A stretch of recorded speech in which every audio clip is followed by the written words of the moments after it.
Lecture सुनने से पहले हमारे चैनल को सब्सक्राइब करें और बेल के निशान पर प्रेस करें ताकि हमारे लेक्चर्स के नोटिफिकेशंस आप तक बर वक्त पहुँचते रहें।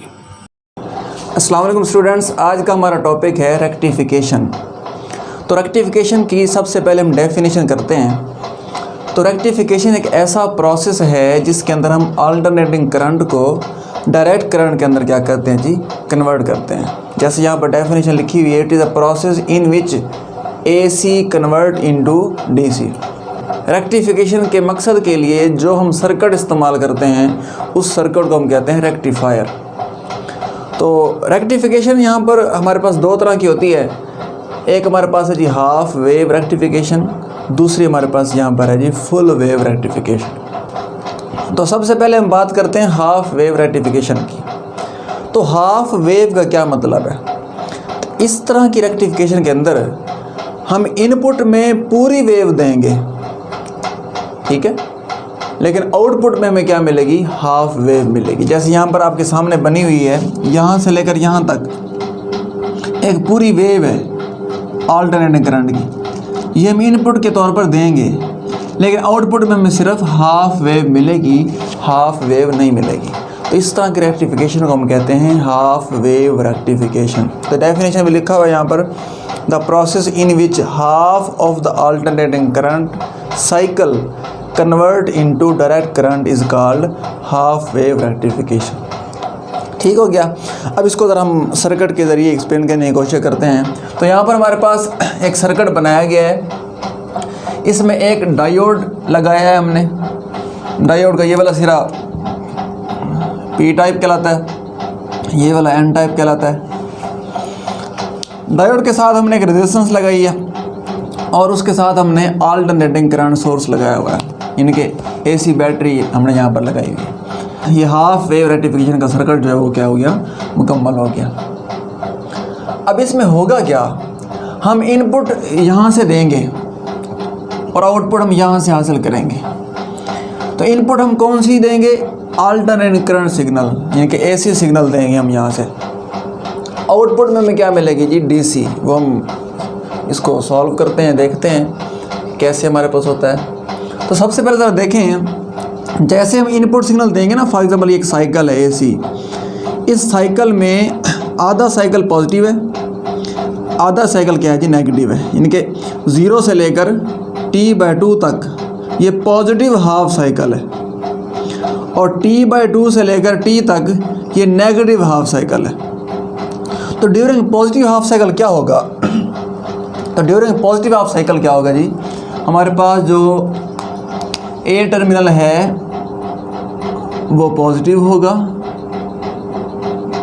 और B टर्मिनल हमारे पास क्या होगा जी? नेगेटिव। ये ड्यूरिंग पॉजिटिव हाफ साइकिल की बात हो रही है, ठीक है।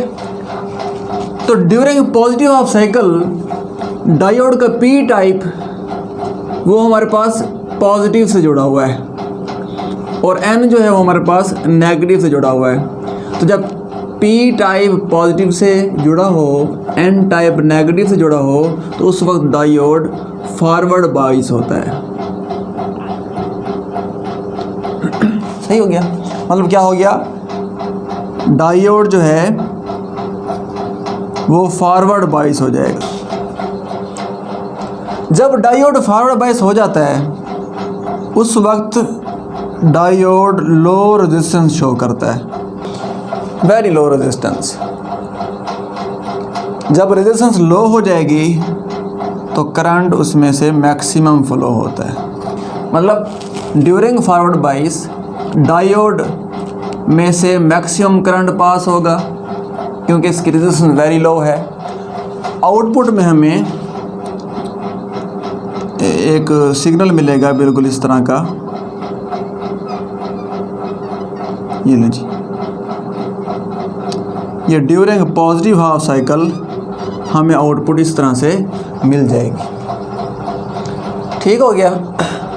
उसके बाद जैसे ही नेगेटिव हाफ साइकिल आएगा, इनके T/2 से T तक की जब बात होगी, तो ड्यूरिंग नेगेटिव हाफ साइकिल आपको पता है अल्टरनेटिंग करंट की पोलैरिटी हर आधे साइकिल के बाद चेंज होती रहती है।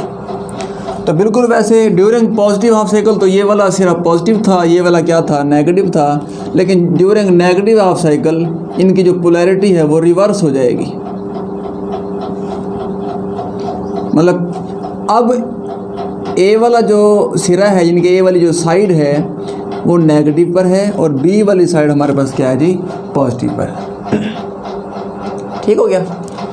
अब देखें, अब डायोड का पी टाइप नेगेटिव से जुड़ा हुआ है, एन टाइप जुड़ा हुआ है पॉजिटिव से, तो डायोड हो जाएगा रिवर्स बाइस।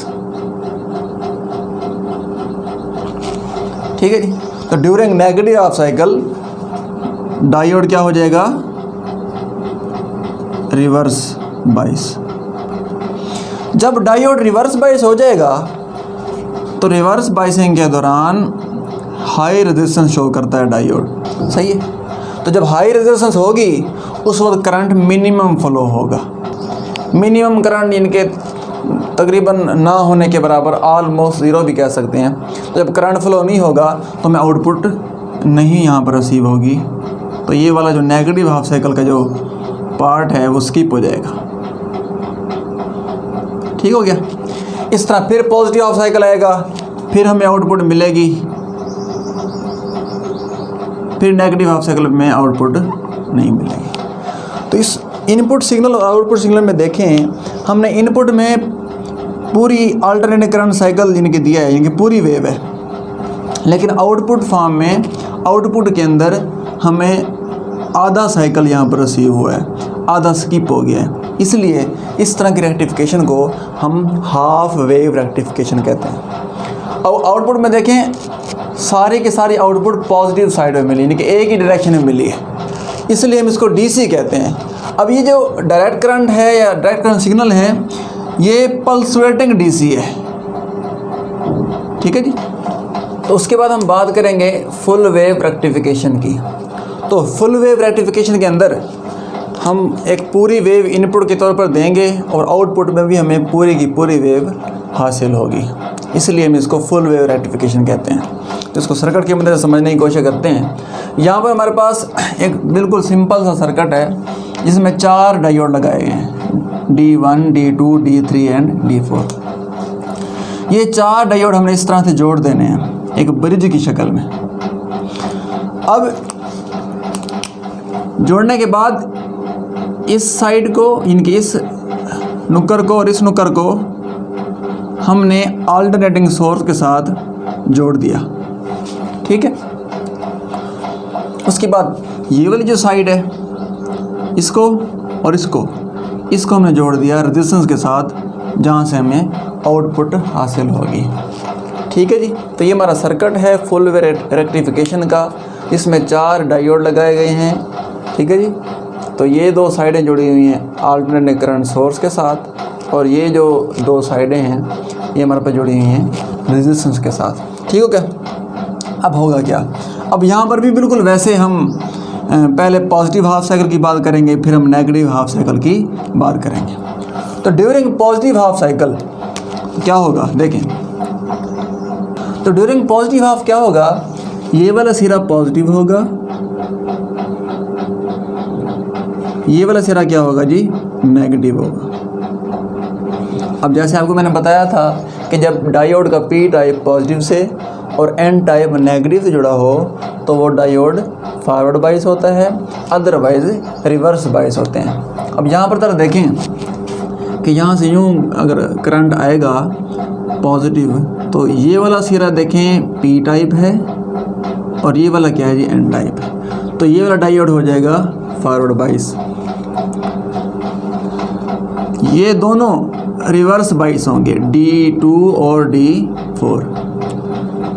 तो during positive half cycle current कैसे फ्लो होगा, इनके यहाँ से करंट यूँ जाएगा, ये इसकी करंट की डायरेक्शन होगी जो मैं एरो हेड से बनाने की कोशिश कर रहा हूँ। तो ये वाला डायोड फॉरवर्ड बाइस हो गया, इधर नहीं आएगा क्योंकि आगे एन टाइप लगा हुआ है, इधर भी नहीं क्योंकि ये भी आगे एन टाइप है, तो ये दोनों रिवर्स बाइस हो जाएंगे। अच्छा, करंट फिर आगे यूँ जाएगा इस रास्ते से, यूँ होता हुआ फिर यूँ जाएगा। अब ये तो रिवर्स बाइस हो गया था, ये भी रिवर्स बाइस, तो इसमें से करंट यूँ फ्लो, क्योंकि ये देखो पी टाइप है, पॉजिटिव करंट आ रहा है, तो ये भी हो जाएगा हमारे पास फॉरवर्ड बाइस। इस तरह ये करंट को एक मुकम्मल लूप मिल जाएगा। करंट इस लूप के थ्रू क्या करेगा जी, फ्लो करेगा। During positive half cycle 2 diode forward बाइस हैं, 2 डायोड रिवर्स बाइस हैं, मतलब D1 और D3, D1 एंड D3 ये फॉरवर्ड बाइस हैं, D2 एंड D4 ये क्या होंगे, रिवर्स बाइस होंगे। मतलब करंट 2 डायोड में से पास होगा, 2 में से पास नहीं होगा। मतलब आउटपुट हमें मिलेगी, इनकी आउटपुट हमें बिल्कुल वैसे मिलेगी जैसे हमने दी थी। सही हो गया। मतलब हमने पॉजिटिव हाफ साइकिल दिया इनपुट के तौर पर, आउटपुट में भी हमें मिल गया। अब हम बात करते हैं ड्यूरिंग नेगेटिव हाफ साइकिल। अब इसमें देखें, नेगेटिव हाफ साइकिल को मैं ग्रीन लाइन से शो करूंगा यहाँ पर। तो नेगेटिव हाफ साइकिल के दौरान पोलैरिटी चेंज हो जाएगी। ये पॉजिटिव थी तो ये अब क्या हो जाएगी, नेगेटिव। इसकी पोलैरिटी नेगेटिव थी तो ये हो जाएगी पॉजिटिव। ठीक है जी। अब करंट की डायरेक्शन थोड़ी सी और तरह की होगी। अब करंट जैसे आपको पता है पॉजिटिव से नेगेटिव की तरफ फ्लो करता है कन्वेंशनल करंट, तो यहाँ से यूँ करंट आएगा, यूँ जाएगा। अब ये पॉजिटिव है, अभी देखिए ये एन टाइप है, तो ये हो जाएगा अब reverse bias, D3 reverse bias, और इसमें से यूँ करंट फ्लो होगा, तो ये हो जाएगा फॉरवर्ड। फिर यूँ होगा फ्लो, इधर नहीं जाएगा क्योंकि आगे एन टाइप है, यूँ होगा फ्लो, यूँ फ्लो होगा, अब यूँ जाएगा क्योंकि ये भी पी टाइप है, तो ये भी फॉरवर्ड हो जाएगा इस तरह से, यूँ आएगा, और ये करंट का लूप मुकम्मल हो गया। तो ज़रा गौर करें, ड्यूरिंग नेगेटिव हाफ साइकिल भी 2 डायोड फॉरवर्ड हैं और 2 डायोड रिवर्स हैं। ड्यूरिंग पॉजिटिव जो वाले डायोड फॉरवर्ड थे अब वो हो गए हैं रिवर्स, जो वाले डायोड रिवर्स थे वो अब क्या हो गए हैं जी, फॉरवर्ड। मतलब कि अब D2 और D4 ये हो गए हैं जी फॉरवर्ड बाइस, लेकिन D1 और D3 ये हमारे पास क्या है यहाँ पर अब रिवर्स बाइस। मतलब दोनों सूरतों में ड्यूरिंग पॉजिटिव हाफ साइकिल और ड्यूरिंग नेगेटिव हाफ साइकिल कोई से 2 डायोड फॉरवर्ड बाइस होंगे, मतलब करंट फ्लो होता रहेगा ड्यूरिंग पॉजिटिव भी और ड्यूरिंग नेगेटिव भी। तो हमें ड्यूरिंग नेगेटिव हाफ साइकिल भी हमें आउटपुट मिलेगी, उसकी डायरेक्शन भी हमारे पास ये पॉजिटिव ही होगी। इस तरह फिर आगे अगला साइकिल आएगा तो यूँ इस तरह से आउटपुट हमें मिलती रहेगी। अब ज़रा देखें, इनपुट हमें हमारे पास AC है, अल्टरनेटिंग करंट सिग्नल्स हैं, लेकिन आउटपुट हमें एक ही डायरेक्शन में मिली है, यानी कि या तो पॉजिटिव है या फिर नेगेटिव मिलेगी। तो इस तरह की आउटपुट को हम पल्सवेटिंग DC कह सकते हैं, क्योंकि यहाँ पर देखें स्ट्रेट लाइन नहीं है, पल्स हैं, पल्स बन रहे हैं, तो ये पल्सवेटिंग DC है। अब इस पल्सवेटिंग DC में पल्स को ख़त्म करने के लिए हम फ़िल्टर का यूज़ करते हैं। तो ये हमारे पास जो टॉपिक था, ये हमारे पास था जी फुल वेव रेक्टिफिकेशन। अल्लाह हाफिज़।